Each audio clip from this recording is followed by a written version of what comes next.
讲俗语说俗语，俗语说不尽。今日要讲的俗语是无鱼虾嘛好，这意思是本来想要买鱼啊，不过呢鱼啊已经卖了去啊，就该买虾啊。也就是讲，本来设定目标，因为各种因素未当如愿，只好退而求其次，就是讲接受第二志愿。依照台师大实习中心长期的追踪发现讲，有真侪考生差1分，无法考这个第一志愿，只有读第二志愿。不过3年后，因考大学学测的成绩差无偌济，也就是讲，程度好的学生读倒一间高中拢共款。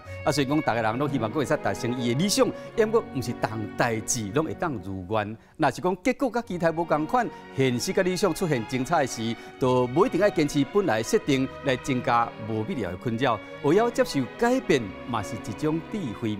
今日即讲俗语是无鱼虾嘛好。